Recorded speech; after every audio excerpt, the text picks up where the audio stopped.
গুঁড়া দুধের বিভিন্ন রঙের বেবি সুইট মিষ্টি গুঁড়া দুধ থাকলে যে কেউ এই মিষ্টি বানায় তারপর কয়েকটা উপকরণ দেখাইরা recipe A to Z follow হলে মিষ্টি হইব স্পঞ্জি নরম 100% পারফেক্ট ইনশাল্লাহ। ফ্ল্যাশব্যাক।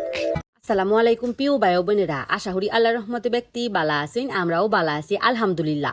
আজকে আপনাদের লগে 200 গ্রাম গুঁড়া দুধের বিভিন্ন রঙের বেবি সুইট মিষ্টি রেসিপি শেয়ার হলাম। প্রথমে একটা থালির মধ্যে 200 গ্রাম গুঁড়া দুধ, 2 চিমটি বেকিং পাউডার, 2 চামচ ঘি অক করে বালা হইরা মিশাই লইলাম।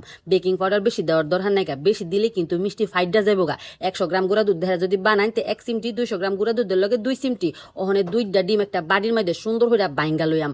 আমি 200 গ্রাম গুঁড়া দুধ দেখা বানাইতেছি, 2টা ডিম লইছি। আমরা যদি 100 গ্রাম গুঁড়া দুধ দেখা বানাই তাহলে একটা ডিম দিবেন, প্রতি 100 গ্রামে একটা করে ডিম দিবেন। এখন আপনি যত নিয়েই বানাই না কেলাই দেখছো নি বলা ওখানে বেকানি ডাইলা হাইরা ডিমটা বালা হইরা মিশাই লইলাম। এটা চিন্তা ভাবনা করার কোনো দরকার নাই গা। 200 গ্রাম গুঁড়া দুধে 2টা ডিম ওকরে বালা হইরা মিশাই লাইলে দেখবেন যে একটু লুতা লুতা হইছে। লুতা লুতা হইলে ডরানির কোনো দরকার হই নাই গা। হাতের মাথাত একটুখানি ঘি বাজাইয়া হাইরা ওখানে খালি মিষ্টির শেপটা দেয়া দিবেন। পর্যন্ত গুঁড়া দুধের অনেক মিষ্টি রেসিপি ওই আমি গোলকে শেয়ার করছি, কারণ আমার টাইম অনেক বেশি সহজ লাগে। আর আমরা অনেকেই কমেন্ট করি মিষ্টি শক্ত হয়ে জায়গা বিতে শিরা ঢুকতেছে না। ডিমের পরিমাপটা যদি ঠিক থাকে অবশ্যই মিষ্টি হইব অকরে পারফেক্ট। ব্যাগটা ওই একই শেপ দেয়া দিতেছি। আমরা চাইলে যে কোনো আকৃতি দিতে পারেন, গুলো দিতে পারেন, আবার বুইতে বুইতেও বানাইতে পারেন। ওখানে খালি জাস্ট ভাজার পালা কত গুছা হয়েছে দেখছি নিবালা পুইল্লা এর সাথে ডাবল হয়ে যাবো গা। মিষ্টিটি বানাইয়া হাইরা আগে শিরাটা বানাই লইবেন। 2 গ্লাস চিনির লগে 1.5 গ্লাস পানি দিয়ে দিছি। দ্বিগুণ পানি দিবার যায় না যায়, তাই কিন্তু শিরাটা অনেকটা ওই পাতলা হয়ে যায়। ওখানে খালি মিশাই লইলাম চামচ ধরে মিশাইয়া হাইরা। পরে যখন দেখবেন যে চিনিটা মিশাই গেছে গা, তখন ওই জাস্ট উড়াইয়া লাইবেন। উতলানি আমার কোনো দরকার হই নাই গা। ওখানে খালি মিষ্টিটি বাইজালাম। তাওয়ার মধ্যে পরিমাণ মতো তেল দিয়ে দিছি। তেল দিয়ে হাইরা বেশি কিন্তু তোতা হরুন যাইতো না।